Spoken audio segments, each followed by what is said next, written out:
Hi everyone. So today we will be starting with the chapter of cementum. We'll cover it under the following headings. So first we'll talk about what cementum is as an introduction. Then we'll talk about its physical properties, chemical properties. Then we'll talk about the process of cementum formation, so cementogenesis. Then we'll talk about the classification, various types of cementum. Right. Then we'll have a look at cementodentinal junction, intermediate cementum, cemento-enamel junction. Then we'll talk about the functions of cementum, and then we'll talk about the age change, that is hypercementosis. Okay. So starting with the first topic, that is the introduction. So what is cementum? Cementum is a mineralized dental tissue covering the anatomical root of human teeth. So pretty self-explanatory that we have a teeth. Okay, we have a tooth, and then it is a mineralized tissue covering the anatomical root. So it is a mineralized tissue covering the anatomical root of the human teeth. It begins at the cervical portion, so it starts over here and of the cemento-enamel junction and continues till the apex, so it ends over here. It is a medium for attachment of collagen fibers that bind the tooth to the surrounding structures. Okay, so why is this important? Because if there was no cementum, we have bone right next to this. Okay, so our tooths are embedded in bone, and these are joined to the bone using pedial fibers, periodontal ligament. So if there was no cementum, there would be no way that our dentine, all this portion is dentine, right? So there was no way that our dentine could be attached to the pedial. Our dentine and our tooth is only attached to the pedial, which in turn is attached to the alveolar bone because of the cementum. Because dentine is it has sensory tissue, it has nerve endings, so you can't attach pedial into that. It also has tubules. So this provides a medium of attachment for collagen fibers. Okay. Then it is a specialized connective tissue, sorry, that is similar to bone. However, unlike avascular and non-innervated. So when you look at the structure of cementum, it is very similar to bone. The cells, the cementoblast, cementocytes, they are similar to osteoblast. But two major differences are there, that cementum has no blood supply, so it is avascular, and it also does not have any nerve supply, so it is non-innervated as well. Whereas the bone, it is vascular, it has blood supply, and it is also having nerve supplies, nerve endings. Like dentine, it is also formed throughout life of a tooth. So no matter how old you get, your cementum and dentine, they will keep forming. Also cementum has various functions like adaptation of tooth. Okay, so what will happen if you're getting older and your tooth is braiding off? Okay, so this end, there is reduction in height of your tooth. Let's suppose your tooth got this much smaller because of wear off. Then what will cementum do? There will be more cementum deposition over here, and this will since the cementum is depositing over here, it will push your tooth upwards, so it will bring it back into the occlusion. Okay, so like this, there are various functions of cementum. That's why it is required throughout your life, so it will be depositing depending on its function throughout your life. Now moving to the first topic, that is the physical properties. What are the physical properties of cementum? So it is light yellow in color. It has no luster. This should be luster. No luster. It has no shine, and it is darker in hue compared to enamel. Okay, so it is darker compared to enamel when we look at it, and it is lighter in color and less hard than dentine. So there are not many distinct like important physical properties, but if you have to write something in the examination, then you talk about its color, that it is light yellow, it is darker in hue than enamel, and it is lighter in color and less hard than dentine.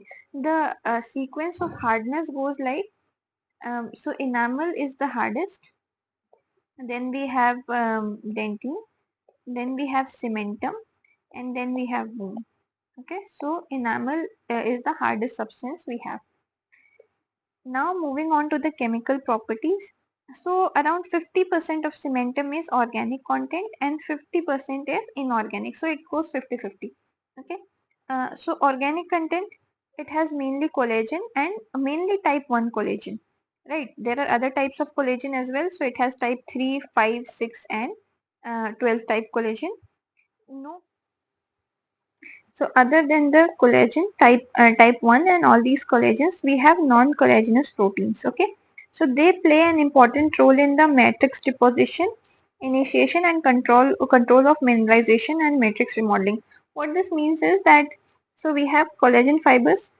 If this is if you don't have the basic idea of what is matrix and how everything mineralizes, so mainly generally all the calcified tissue, what happens is we lay down an organic matrix, so like a jelly like substance, you can say, like how you make the gravy in your curry, so you have that matrix, and then after this matrix has been laid down, this is organic, this is not calcified, then we get some mineralization, some signal for mineralization, and this starts mineralizing. So now this starts getting hard. Okay, so what the sentence is saying, that we have non-collagenous proteins, so they are important in matrix deposition, so it is important in formation of this blue color curry part, gravy part, and then it also has a role in starting of this mineralization. So the factors that initiate mineralization are influenced by non-collagenous proteins as well. Okay, and matrix remodeling. So if we need any changes in the matrix, they play a role in that as well.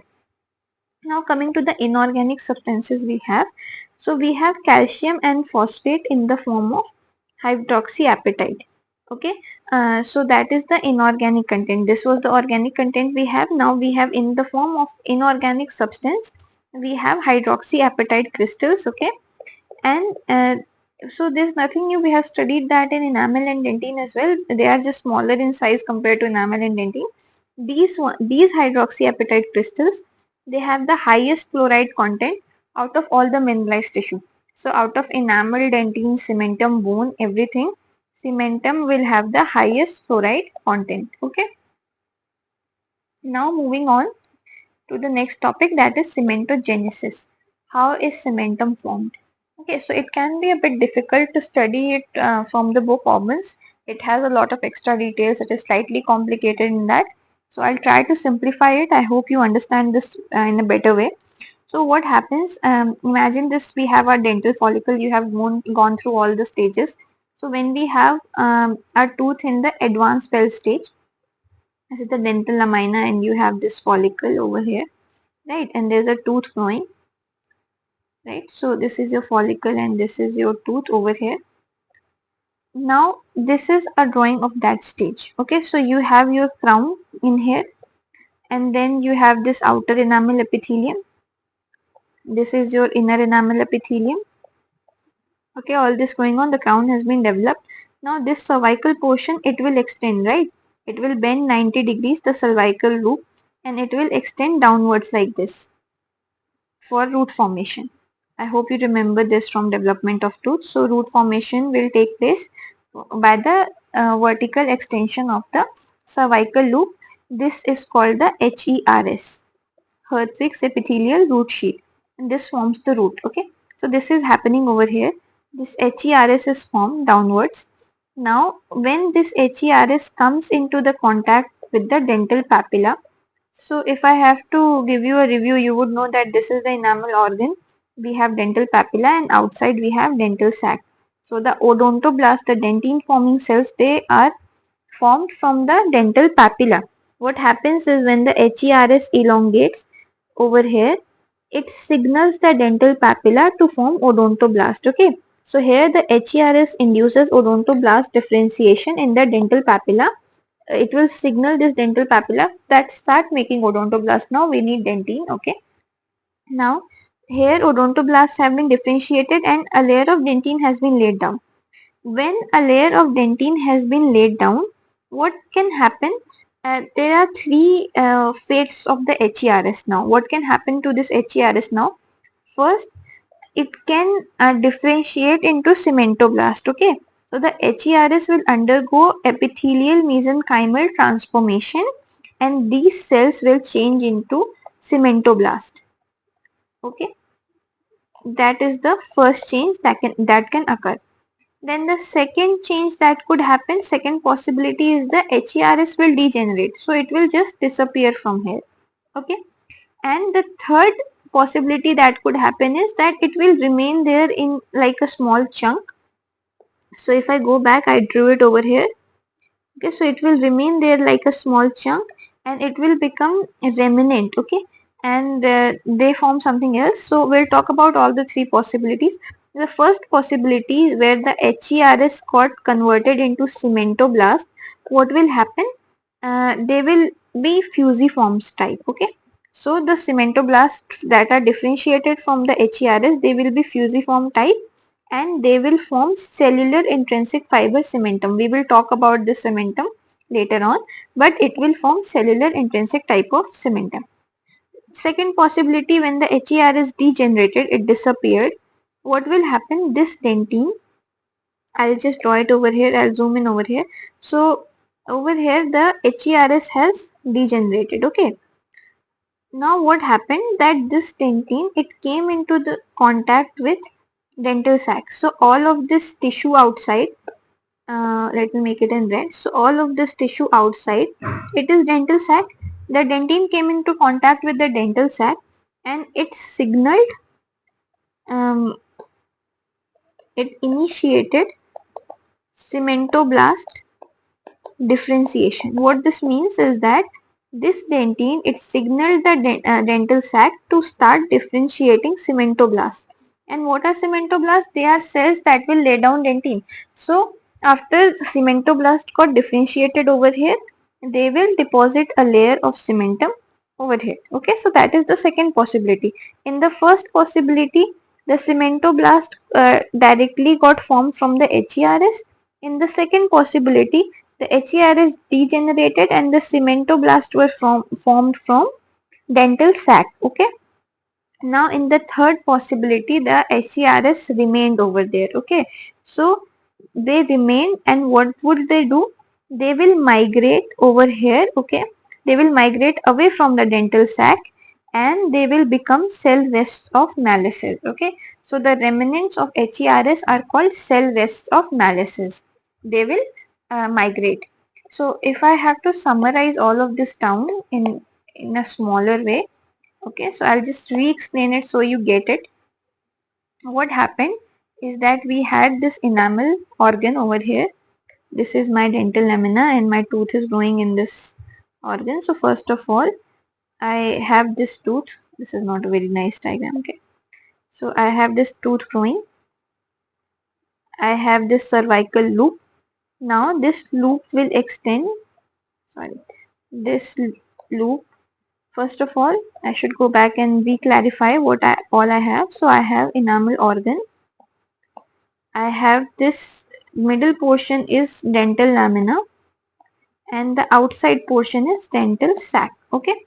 Then what happened is that this loop got extended as HERS. Right. So this was a double layered loop made out of outer enamel epithelium and inner enamel epithelium. Then I formed this HERS. Now what could happen to this HERS? Three things could happen. First of all, what happened, that this HERS got converted into cementoblast itself. Okay, so I'll make cementoblast with a different color. So this got converted into cementoblast and it started laying down cementum over here. Okay, the second possibility was the HERS degenerated. Right, so the HERS degenerated over here. The dentine that was laid down inside here, it came into the contact with dental sac outside and then the cementoblast was formed and that laid down cementum. Okay, and the third possibility was that the HERS remained there, but because it was not required, it migrated and it is now called cell rests of. Okay, so it migrated and it is now called cell rests of Malices. Right. Now also there is a difference between the cementoblasts that are derived from dental sac and HERS. So these cementoblasts, the fusiform cells, they are derived from HERS. Okay, and there are a different type that is derived from dental sac. They have a cuboidal shape. So these ones that were derived from HERS, they are fusiform in shape, and the dental sac ones are cuboidal like, and they are osteoblast like, cuboidal in shape, and they form acellular extrinsic fiber cementum. We'll talk about this, what they are. So there is a basic difference in shape and what they form later on. Okay. Also, there's another thing to remember, that cementum is laid down in incremental pattern. So like enamel and dentine, even if we have cementum, so let's say there's a layer of cementum, we will find incremental patterns. So we will find lines of them laying down the rhythmic pattern of cementum deposition, and these are called incremental lines of Salter. Okay. Then we'll talk about extrinsic and intrinsic fibers, what is cellular and acellular cementum, in the next slide. Okay. So this is now coming to classification of cementum. How many types of cementum we have? So to simplify it, we can talk about three types of classifications. Okay. First is based on the type of presence or absence of cells. So where our cementum has cementoblasts or not, or cementocytes or not. Okay. Then the second type is based on the types of fibers. So we can have two types of fiber. If we look into this diagram, so we have these intrinsic fibers. They are parallel to your cementum and they are very narrow and short. Okay, they do not provide any anchorage. So these are called intrinsic fibers. They are formed by the cementum themselves.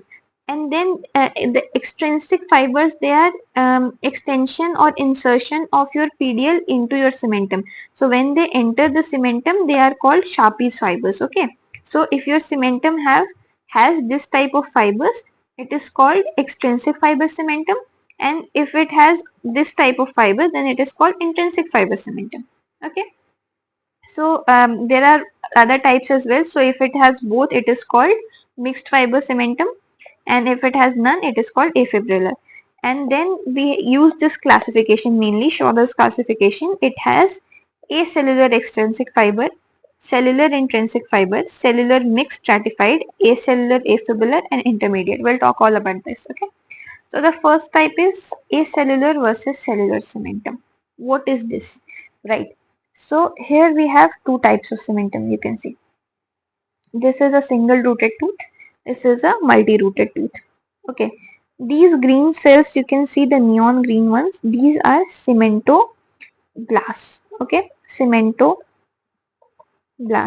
They are present throughout both the cementums. Okay. If you look over here, they are present from here. They are present throughout both the roots. Okay. So these are the cells that are present in every cementum. But the difference you will notice is the yellow cells. Okay. Over here, the yellow cells. These cells are present in the apex of this root, apex and near the interradicular area, and a few cells are present in the apex of this root as well. But they're not always present over here. So these are called cementocytes. These are cementocytes, okay, and these are cementoblasts. So the cementum which contains the cementocytes, they are called cellular cementum, okay, and which do not contain the cementocytes, only cementoblasts, they are called acellular cementum. So if you look over here, this part, entire part, this has no cementocytes, it is acellular cementum, all of this. Okay, but in the apical part you will see that there are cementocytes over here as well. This region, this region, this region, this is cellular cementum. Okay. Generally single rooted tooth, mostly they don't have cellular cementum, or they could have very small amount of cellular cementum. They generally have acellular cementum only. Okay. Now, what is cementocytes and what are cementoblasts? So cementoblasts are cementum forming cells. They are found on the outer surface. Very self-explanatory. There is nothing more to know. Then what are cementocytes? Okay, cementocytes are also cementoblasts, but what happened in this region, that there is rapid deposition of cementum. So these are cementoblasts, like same cells, that they got entrapped over here. While the cementum was laying down, these cells were lying over here and they got entrapped. Okay, and they became cementocytes. Now what is the difference? They are cementoblast with cytoplasmic extension. So if you look over here in this in these cells, you will see these extensions. These are cytoplasmic extensions. These are called canaliculi, and they have a specific function. Okay, so these cytoplasmic extensions are called canaliculi, and what is their function? Nutrient diffusion. So they are used to take in, because we don't have any blood supply or anything. Okay, we have PDL over here, periodontal ligament. So these extensions, they take in nutrition from the PDL, and they also release, they create exchange of nutrition and waste. Okay, so that is their function. They also help in cell communication between cell to cell, and from the outer surface of the cementum, and they also play a role in repair and remodeling. Okay, now these cells, the cementocytes, they are very similar to osteocytes, but there are some difference. Okay, so these are also found in lacunae. If you look at the diagram, I have it on the next page. Okay, so these are cementocytes. You will see the cytoplasmic extension, and these are also found inside a lacunae, like osteoblasts were. So what are the differences? The lacunae they are ovoid or tubular, but in osteocytes in bones they are always ovoid. Okay. The canaliculi, the extensions they are sparse and less complicated, and always facing PDL. But in the bones they are radiating, dense and complex. So if you have to imagine it, the canaliculi they will be always facing PDL. They are relatively straightforward and not very dense, not very complicated, but in here they will be highly dense, complicated, and they will be radiating in all the directions. Okay, the cytoplasmic extensions. Then in both of them, the cytoplasmic processes are connected with cell lining of the surface. So these extensions, they establish connections with the surface as well. Okay, in both bone and cementum. Now, this is a really important question, difference between acellular cementum and cellular cementum. So we'll talk about all the differences we have already studied. So the first thing we have to know, that the major difference is that acellular cementum does not have any cementocytes. That is the major difference. And the cellular cementum has cementocytes, these yellow colored cells we talked about, cementocytes. They are present in the cellular cementum. They are absent in the acellular cementum. Then the second difference is deposition rate is slow. Acellular cementum is slowly deposited, and cellular cementum is fast deposited. That's why the deposition is fast, and that's why the cementoblasts, they get entrapped and they become cementocytes. Okay. It is first formed layer, so it is also called primary cementum. It is formed after acellular cementum has been formed. Okay, width is more or less constant. In the cellular cementum, width can vary based on the functions. Okay, it is found mostly in the cervical third of the tooth. So this acellular cementum majorly helps in anchorage, and the cellular cementum plays a role in repair and adjusting the height of the tooth, mainly adaptation. That's why it is found in the lower portion, and acellular cementum is found in the upper portion, the cervical third. Okay. Um, it is also called primary cementum. It is also called secondary cementum.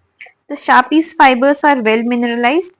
Sharpie's fibers are partially mineralized. If you don't remember, Sharpie's fibers are periodontal ligament fibers that enter the cementum. So once outside this is PDL, but once it enters the cementum, it is Sharpie's fibers. Okay. Then incremental lines are regular and closely packed. Incremental lines are irregular and packed wide apart. So because it is depositing really fast, so imagine in 1 hour, so I have one line over here. Okay, so imagine in like 5 days, because this is forming slowly, only this much layer of cementum would be formed, right? And then they will have a period of rest, so I will have another line. It had rest and then it formed another line. Now because cellular cementum is being formed really fast, in 5 days it formed this much cementum. Okay, and then it had rest, so it has rest and it is rest. So that's why the lines are very much wide apart and very much thicker. Okay, now the next So this is a histological diagrams how they will appear. So the major difference is about cementocytes. In the cellular cementum you can see cementocytes. In the acellular cementum there are no cementocytes. Okay. Then the next classification we had. So if I go back, the first classification we have covered based on the presence or absence of cells. The next classification we have based on the types of fibers present. So I already explained it. I'll go over it once more. This is a single rooted tooth. You can see two types of fibers. This is the Sharpie's fiber or the extrinsic fibers. This is the intrinsic fibers. Okay, the tiny little fibers that are parallel to the surface of the root. So first is extrinsic fiber. Second is intrinsic fiber. Right, so these are the two types of cementum. Now there are two more. The area which has both the extrinsic and the intrinsic fiber, like this area. Okay, so it is called mixed fiber cementum. This area would be mixed fiber cementum. This area is extrinsic fiber cementum. This area is intrinsic fiber cementum. And then there is another area which has no which has no fibers, that is afibrillar cementum. So it is not very difficult to understand, very simple based on the types of fiber present. Now the difficult part, the complicated part is Schroders classification, and this is the classification we use.